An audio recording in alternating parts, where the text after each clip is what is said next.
In 1944, while the world believed Nazi Germany was a single, unbreakable machine, a different war was being fought in silence. Not on the beaches, not in the skies, not on the front lines. This war was fought inside apartments, churches, army offices, and prison cells by Germans against their own regime. Some tried to kill Hitler. Some leaked secrets to the Allies. Some sabotaged weapons from within. Most failed. Many were erased from history, and for decades the world believed a lie that no one inside Germany resisted. Tonight, we expose the secret war inside Nazi Germany, the networks you were never taught about, the resistance that almost changed history, and the terrifying truth about how totalitarian power really works. Because this story isn't just about the past. It's about what happens when fear becomes law and silence becomes survival. For years, the world believed Nazi Germany was unified, a nation marching in perfect rhythm, driven by a single ideology, commanded by a leader whose authority seemed absolute. From the outside, especially to American observers in the late 1930s and early 1940s, the Third Reich appeared frighteningly efficient. Its rallies were massive, the speeches hypnotic, its military victories early and decisive.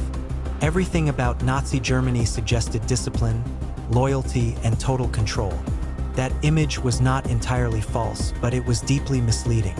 What the world was seeing was not the reality of Nazi Germany, but the version carefully manufactured by propaganda.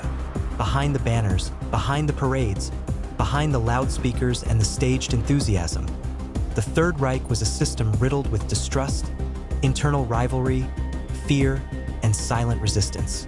It was not held together by loyalty, but by intimidation. Not by unity, but by paranoia. Adolf Hitler did not rule through trust. He ruled through fear. From the earliest days of his rise to power, Hitler was obsessed with betrayal. He believed, correctly, that the greatest threat to his authority would come not only from foreign enemies, but from within Germany itself. This belief shaped the entire structure of the Nazi state. Contrary to the popular image of a clean, efficient dictatorship, Nazi Germany was deliberately disorganized. Hitler did this on purpose. Instead of creating a clear chain of command, he encouraged overlapping authorities. Multiple agencies were given similar responsibilities. Military leaders, party officials, intelligence services, and police forces competed for power, resources, and access to Hitler himself. This constant rivalry ensured that no single individual or institution could grow powerful enough to challenge him. It also ensured permanent tension. The Wehrmacht distrusted the SS. The SS despised the traditional army officers. The Nazi Party mistrusted both. The Gestapo watched everyone. No institution fully trusted another, and all of them knew they were being watched. Loyalty was demanded publicly, but never assumed privately. In this environment, survival depended on proximity to Hitler, and even that was never guaranteed. Senior officials learned quickly that saying the wrong thing could end their careers or their lives. Meetings became performances. Genuine debate disappeared. Officers nodded in agreement while privately doubting orders they knew were disastrous. Decisions were often delayed, distorted, or quietly ignored. The irony was profound. A regime obsessed with control created chaos at its own core. While propaganda films showed perfect order, the internal reality was confusion. Orders were vague, responsibilities unclear, authority fragmented. Hitler enjoyed this ambiguity. Confusion made coordination difficult. And coordination was dangerous because coordinated people could conspire. As a result, Nazi Germany functioned less like a modern state and more like a paranoid court, where power depended on personal favor, not institutional stability. American intelligence analysts began to notice cracks early on. Initial respect for German efficiency slowly gave way to skepticism. Reports from occupied Europe hinted at internal disagreements. German decisions on the battlefield sometimes made little strategic sense. Conflicting orders appeared.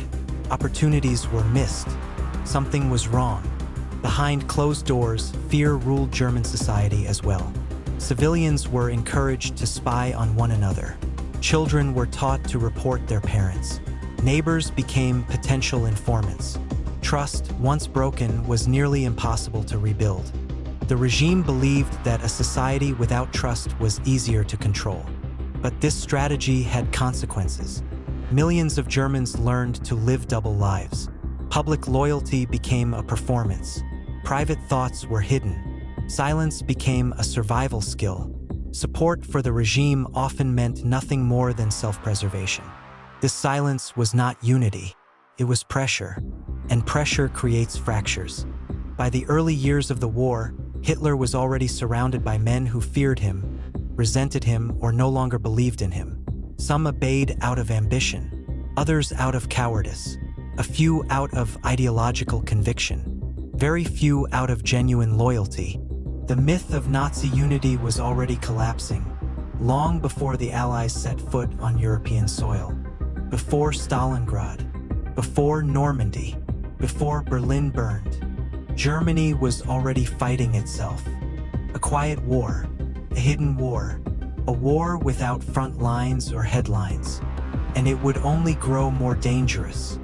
As the illusion of unity began to crack, nowhere was the internal war inside Nazi Germany more dangerous than within its military leadership. To the outside world, the German high command appeared disciplined and obedient, executing Hitler's will with mechanical precision. In reality, the relationship between Hitler and his generals was one of growing hostility, distrust, and silent defiance. Hitler did not trust professional soldiers. He never had. Unlike many of his generals, Hitler had not been trained in traditional military academies. His experience came from the chaos of the First World War trenches, not from strategic theory. He viewed himself as a visionary, not a technician, and he deeply resented officers who questioned his judgment. Early victories reinforced his arrogance. The rapid defeat of France convinced Hitler that his instincts were superior to conventional military thinking. Each success made him more suspicious of advice. Generals who raised concerns were increasingly dismissed as pessimists or traitors. Strategic debate was replaced by obedience. But obedience did not mean agreement. Inside the German high command, frustration grew. Many officers recognized that Hitler's decisions were becoming reckless. Orders were issued based on ideology rather than reality. Entire armies were forbidden to retreat, even when annihilation was inevitable. Logistics were ignored. Weather was underestimated. Human limits were dismissed. Privately, generals complained. Publicly, they saluted. This created a dangerous duality. Officially, Hitler was obeyed. Unofficially, many commanders began to interpret orders creatively, or delay them, or quietly sabotage them to avoid total disaster. These acts were not dramatic rebellions. They were subtle, silent, carefully hidden, and extremely risky. Disobedience could mean execution. Hitler responded by tightening control. He replaced experienced commanders with loyalists. He centralized decision-making. He demanded absolute authority over operational details he barely understood. The war increasingly became a reflection of his paranoia. The result was paralysis. Fear replaced initiative.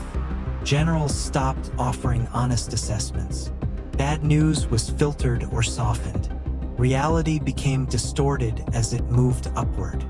Hitler, isolated in his headquarters, made decisions based on incomplete or false information, often because subordinates were afraid to tell the truth. This was not strength, it was decay. Within this environment, some officers began to reach a terrifying conclusion. Germany could not win the war as long as Hitler remained alive. This realization did not come suddenly. It developed slowly, painfully, and unevenly. Many officers were loyal nationalists. They were not Democrats. They were not saints. But they understood that Hitler was leading Germany toward total destruction. And they knew the cost of acting. Every failed attempt would make the regime more brutal. Every suspicion would lead to purges. Families would suffer. Innocents would die. Still, the idea began to spread. Quietly, dangerously, and soon it would turn into something far more concrete. Long before the world learned about the failed assassination attempt of July 20th, 1944, long before the bomb in the briefcase became a symbol of resistance, Adolf Hitler was already a marked man. The idea that Hitler survived dozens of attempts purely by luck is comforting, almost mythical. The reality is far more disturbing. For years, men inside his own system quietly explored ways to remove him. Not because they were heroes in the modern sense, but because they believed the German state itself could not survive under his rule. These men were not united. They did not belong to a single organization. They did not trust one another fully.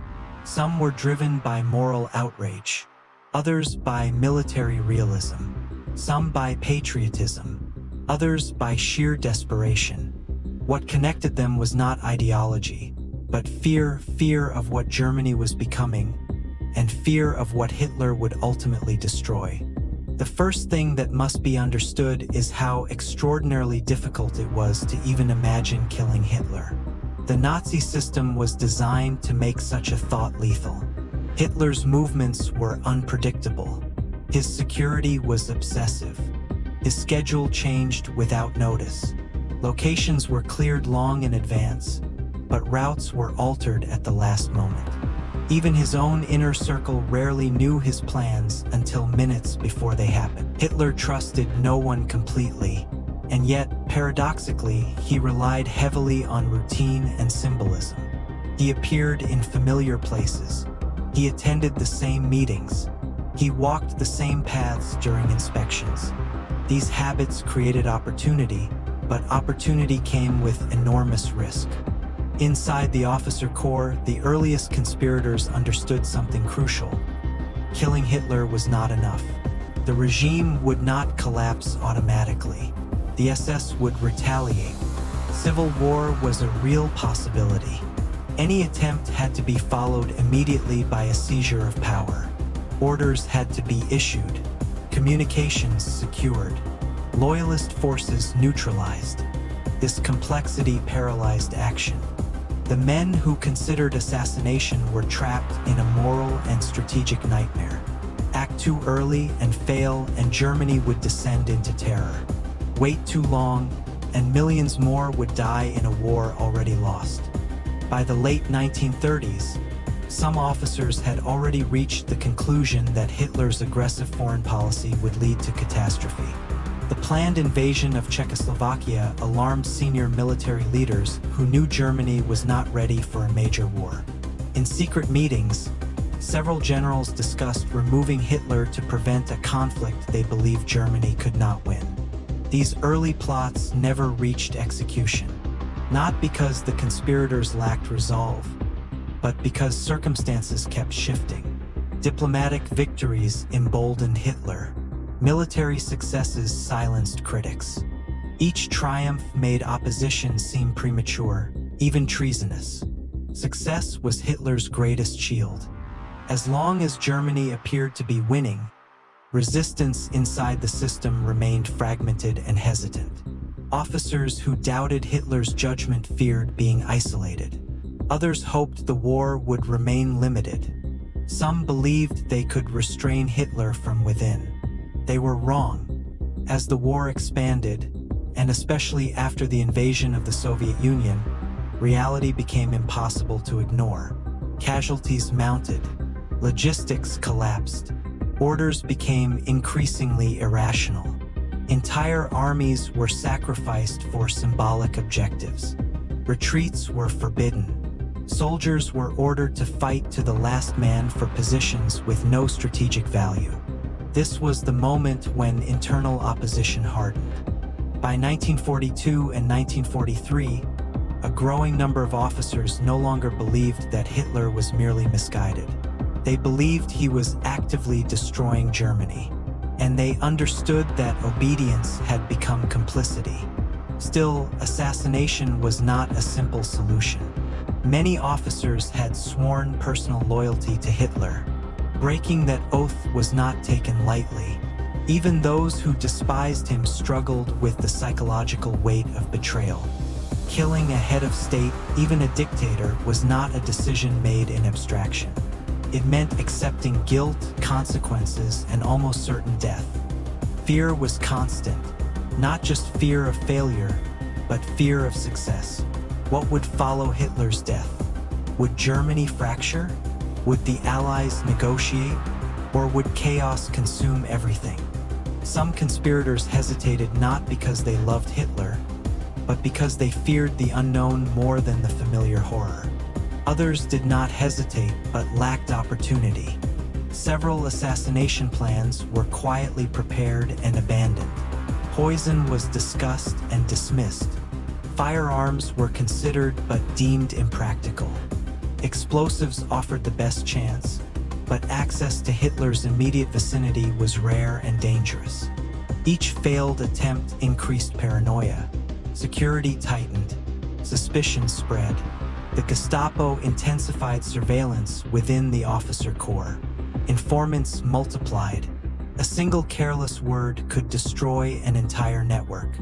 The conspirators knew this.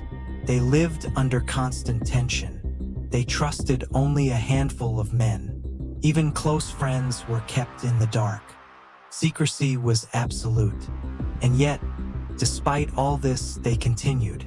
What is often forgotten is that many of these men were not revolutionaries. They were conservatives, nationalists, products of the Prussian military tradition. They did not dream of democracy in the modern sense. Their goal was not to overthrow Germany, it was to save it from annihilation. This moral ambiguity makes the story uncomfortable. These were not saints, but neither were they monsters. They were men trapped inside a collapsing system, trying to choose the least catastrophic path forward. By the time the Allies began pushing back decisively, the internal war inside Nazi Germany had reached a critical stage. The belief that Hitler had to die was no longer theoretical. It was operational. Plans became more concrete, networks more coordinated, risks more openly accepted. But time was running out. Every failure strengthened the regime's grip. Every delay cost lives. And every step toward action increased the likelihood of discovery. The stage was set for the most famous attempt of all. But that story is only the visible tip of a much deeper, darker struggle. Because long before the bomb exploded in 1944, the war inside Nazi Germany had already claimed its victims. And it was far from over. When people imagine resistance inside Nazi Germany, they tend to picture dramatic acts. Bombs, plots, uniforms, conspirators gathered around maps. But for most Germans who opposed the regime, resistance did not look like rebellion. It looked like silence. It looked like hesitation. It looked like small, dangerous decisions made in kitchens, churches, classrooms, and bedrooms. The reality is this: open resistance in Nazi Germany was nearly impossible for civilians. The state was everywhere. Neighbors informed on neighbors. Children repeated what they heard at home. Letters were opened. Phone calls were monitored. A careless joke could lead to interrogation. A critical remark could end in a concentration camp. Fear was not abstract. It was learned behavior. From the very beginning, the regime made examples of dissenters. Socialists, communists, journalists, and intellectuals were arrested early and publicly. The message was clear: opposition would be crushed before it could organize. As a result, most resistance did not aim to overthrow the regime. It aimed to survive without surrendering the soul completely. This kind of resistance leaves no monuments, creates no heroes in the traditional sense. But it existed quietly, stubbornly, and at enormous personal cost. One of the most misunderstood aspects of Nazi Germany is the role of ordinary civilians. It is tempting to believe that the population was either enthusiastic supporters or helpless victims. The truth lies somewhere in between. Many Germans accommodated the regime outwardly while privately rejecting it. Others oscillated between belief and doubt as the war unfolded.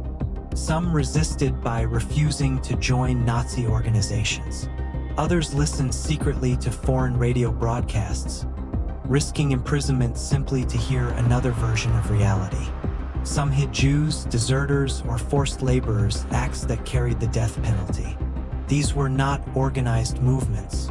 They were individual acts of conscience, disconnected from one another, fragile, and easily destroyed. Among the most well-known civilian resistance groups were students, young people who had grown up entirely under Nazi rule, yet somehow learned to question it. The White Rose movement stands as the clearest example. Formed by a small group of university students in Munich, the White Rose did not possess weapons, funds, or external support. What they had was language, words, ideas, moral clarity. They wrote leaflets. In a regime obsessed with control of information, the act of writing and distributing leaflets was revolutionary. These texts directly condemned Hitler, denounced mass murder, and appealed to Germans' conscience and responsibility. They quoted philosophy, religion, and classical literature, a deliberate rejection of Nazi intellectual emptiness. The members of the White Rose understood the risk. They did not imagine mass uprising.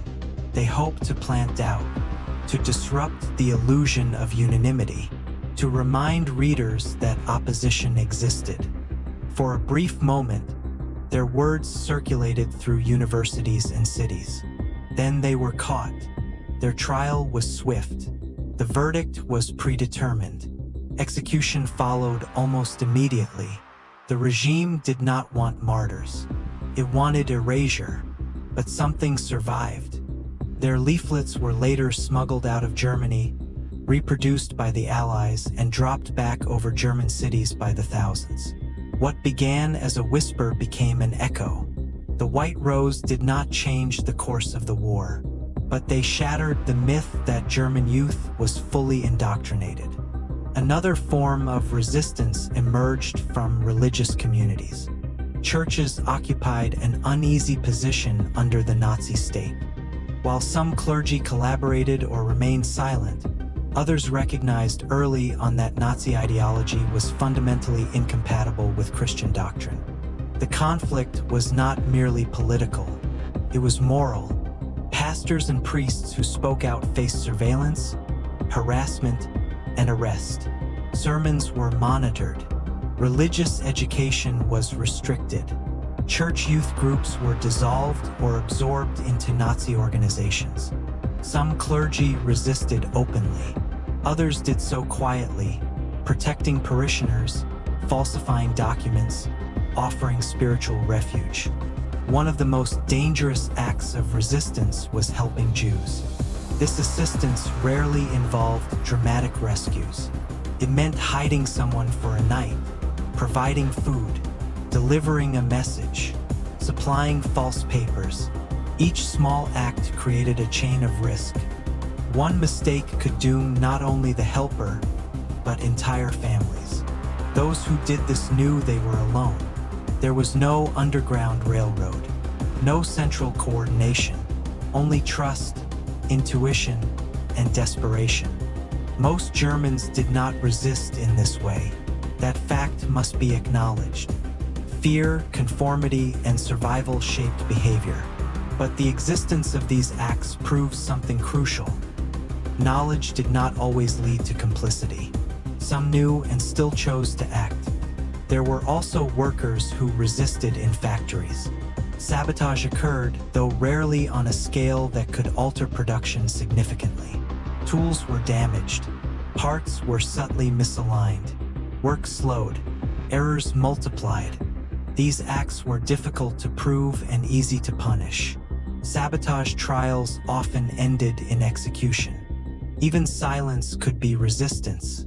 Refusing to give the Nazi salute, avoiding party events, withdrawing into private life, teaching children to think critically behind closed doors.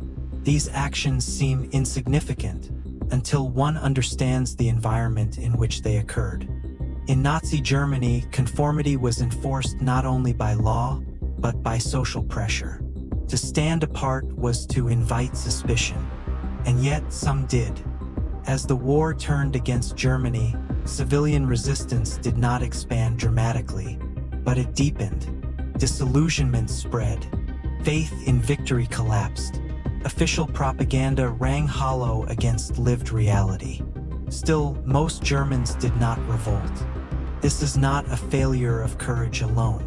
It is a testament to how thoroughly the regime dismantled the possibility of collective action. By isolating individuals, by cultivating fear, by fragmenting society, the Nazi state ensured that resistance remained solitary. And solitude is easier to crush. By the final years of the war, resistance inside Germany was a patchwork of broken networks, silent dissenters, and isolated acts of defiance. There would be no mass uprising, no dramatic collapse from within. But the myth that Germany stood united behind Hitler until the very end is false. Beneath the surface, there was another Germany, fractured, fearful, and quietly resisting in ways history struggles to measure. And as the regime collapsed from the outside, this hidden war faded not with victory, but with exhaustion. The question that remains is not why resistance failed. It is how much resistance can exist under total domination and still remain invisible. By late 1943, something inside Nazi Germany had begun to fracture beyond repair. The illusion of inevitability, the belief that the Reich was unstoppable, was gone. Not shattered all at once, but eroded slowly, relentlessly, by reality. Defeat at Stalingrad had done more than destroy an army. It had broken a spell. For the first time, millions of Germans understood that victory was no longer guaranteed. And in a system built entirely on the promise of triumph, that realization was catastrophic. The regime responded the only way it knew how, with denial, rage, and internal repression. Propaganda intensified. Speeches became more hysterical. Enemies were no longer only external. They were everywhere. Saboteurs, defeatists, traitors, cowards, Jews, foreign workers, Germans themselves. As the war turned inward, Nazi Germany began devouring its own population. Air raids played a critical role in this transformation. For years, German civilians had watched bombings from afar: Warsaw, Rotterdam, London. Now the war came home. Cities burned night after night. Hamburg, Cologne, Berlin, Dresden. Entire neighborhoods vanished in hours. Civil defense collapsed. Shelters overflowed. Families were separated. Children wandered through ruins. The promise that the Führer would protect the German people lay buried under concrete and ash. Faith eroded quietly. People still saluted, still attended rallies, still repeated slogans. But belief was gone. What remained was fear and survival. And survival demanded adaptation. Black markets flourished. Loyalty became transactional. People learned what to say, when to say it, and when to remain silent. Ideology gave way to pragmatism. Inside the state itself, paranoia reached unprecedented levels. The Gestapo no longer trusted reports. The party no longer trusted the Gestapo. The SS watched everyone, including other SS units. Informers multiplied, but the quality of information declined. Accusations became weapons. Personal grudges were settled through denunciation. A careless comment, a neighbor's suspicion, a colleague's envy. Any could trigger investigation. Many arrests had nothing to do with resistance. They were products of fear and opportunism. The system designed to eliminate enemies began manufacturing them. At the same time, the regime demanded more sacrifice. Total war meant total control. Men too old or young for combat were drafted. Teenagers were sent to anti-aircraft batteries. Boys barely trained were handed rifles.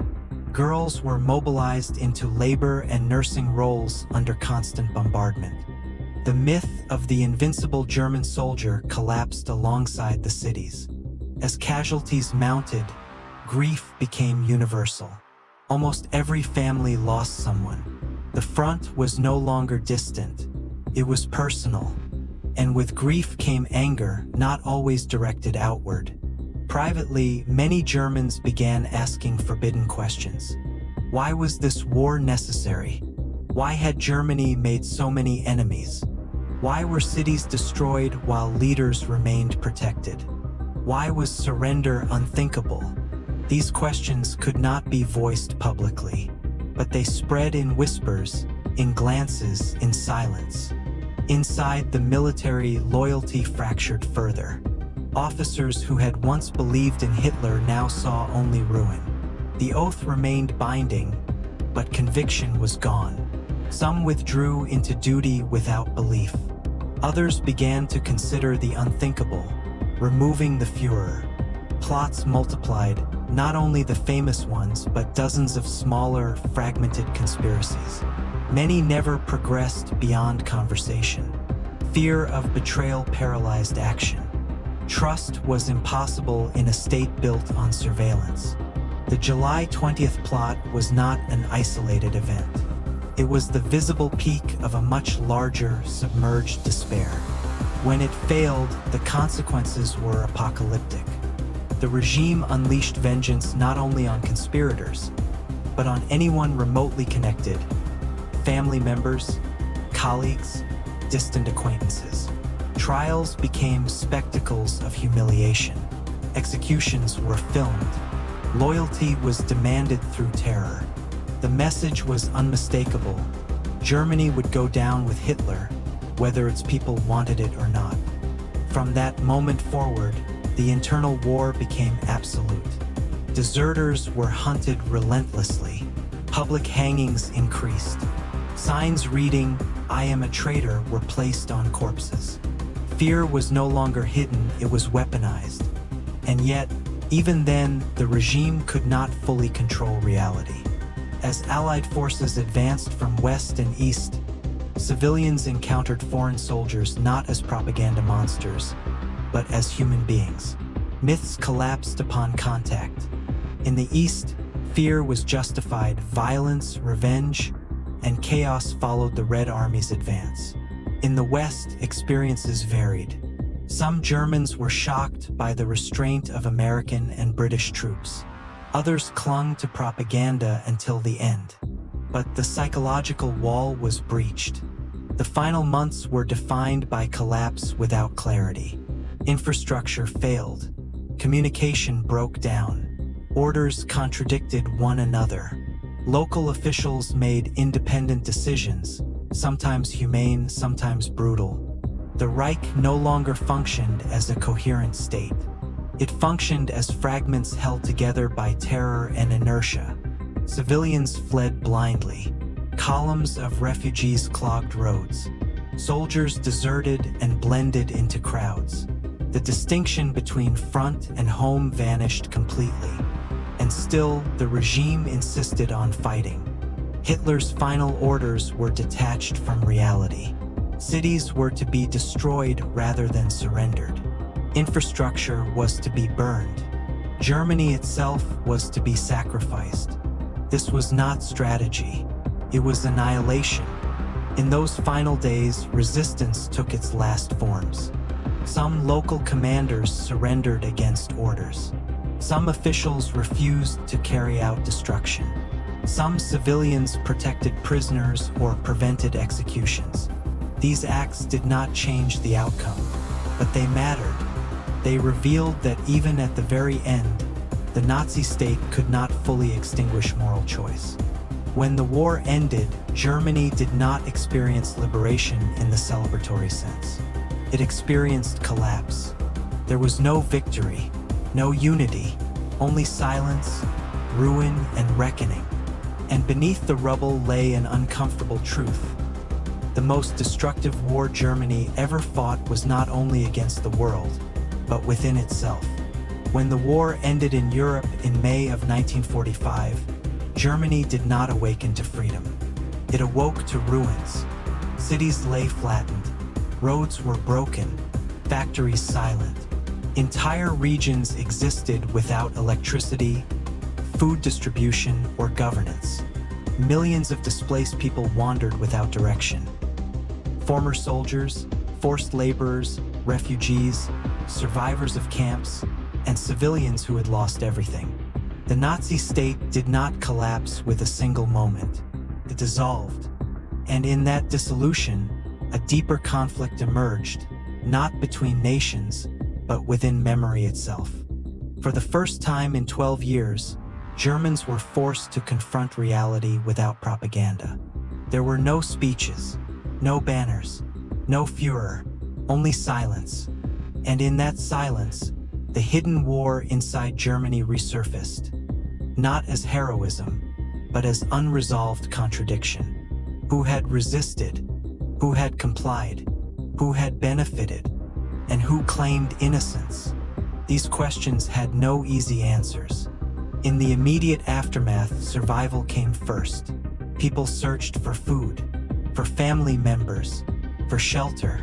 Moral reflection was postponed by necessity. But it could not be postponed forever. The Allies approached Germany not only as victors, but as judges. Denazification began with ambition and ended in compromise. Millions were screened. Party membership was examined. Questionnaires were distributed by the millions. The reality was overwhelming. The Nazi system had penetrated every profession, every institution, every layer of society. Teachers, engineers, doctors, factory managers, participation was nearly universal, though belief was not. Lines between perpetrator, accomplice, and bystander blurred almost immediately. Some former Nazis reinvented themselves as victims. Others emphasized passive compliance. Few openly admitted conviction. Resistance became a currency, and it was suddenly in high demand. Claims of secret opposition multiplied. People exaggerated minor acts of nonconformity. Listening to foreign radio, refusing a salute, doubting privately. These were now reframed as resistance. True resistance, however, remained rare and difficult to prove. Those who had genuinely opposed the regime often found themselves marginalized even after its fall. Survivors of underground networks returned to a society eager to forget. Many were traumatized, impoverished, and politically inconvenient. Their stories did not fit the narrative of collective innocence. Some were even viewed with suspicion, accused of having endangered Germany or collaborated with enemies. The hidden war had not ended. It had changed form. The Cold War arrived quickly, reshaping memory. West Germany, rebuilt as a frontline state against the Soviet Union, needed stability more than reckoning. Former officials were quietly reintegrated. Expertise was prioritized over accountability. In the East, the communist regime constructed its own myth that fascism had been crushed by socialist resistance. The complexity of internal German opposition was simplified and instrumentalized. In both states, memory became selective. Certain stories were elevated, others were buried. The July 20th conspirators were rehabilitated slowly and cautiously. Early public opinion remained hostile. Many Germans continued to view them as traitors for decades. Ordinary resistance, the quiet refusal, the small acts, the moral hesitation, remained invisible. Yet the documents remained. Files opened slowly. Testimonies accumulated. Archives revealed a fractured society under totalitarian control, one neither uniformly evil nor quietly innocent. What emerged was a portrait of human behavior under extreme pressure. Fear distorted morality. Ambition corrupted ethics. Conformity became survival. Silence became complicity. But choice never disappeared completely. That is the most uncomfortable truth. Even in the most controlled state, people still chose, not freely, not safely, but meaningfully. Some chose resistance and paid with their lives. Some chose obedience and prospered. Most chose adaptation and silence. None of these choices were abstract. They were made in kitchens, offices, classrooms, barracks, and bomb shelters. The secret war inside Nazi Germany was not a heroic underground army. It was a moral battlefield fought in private spaces, under constant threat. And that is why it matters. Because it challenges the idea that history is driven only by leaders and armies. It forces us to confront how ordinary people respond when ideology demands obedience, when fear replaces law, and when silence feels safer than dissent. The lesson is not comforting. Totalitarianism does not require universal belief. It requires enough compliance to function and enough fear to prevent coordination. Resistance does not always fail because it is wrong. It often fails because it is isolated. And memory does not preserve truth automatically. It must be fought for again and again. Today, the ruins are gone. Cities have been rebuilt. Generations have passed, but the questions remain. What would we have done? What would we choose, safety or conscience? Silence or risk? The secret war inside Nazi Germany did not end in 1945. It continues wherever power demands obedience, and individuals must decide whether to comply, resist, or look away. And that is why this story must be told. Not as myth, not as absolution, but as warning. When Nazi Germany collapsed, the secret war inside it did not end with victory. It ended with questions. Questions that still have no comfortable answers. Because the truth is this: totalitarian regimes do not survive on belief alone. They survive on fear, conformity, and silence. Inside Nazi Germany, resistance existed, but it was fragmented, isolated, and hunted relentlessly. And that is the real lesson. Not that resistance is impossible, but that resistance without unity is vulnerable. The men and women who opposed the regime were not heroes from legend. They were ordinary people forced to make impossible choices. Choices between safety and conscience, silence and risk, survival and sacrifice. This story matters because it reminds us of something uncomfortable. The line between compliance and resistance is thinner than we want to believe.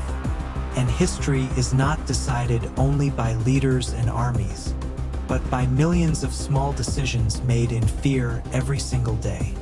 If you want more stories that history tried to bury, stories of secret wars, hidden decisions, and the unseen forces that shape the world, subscribe to the channel. And if this story made you think, leave a like, because remembering these stories is how we make sure they are never repeated.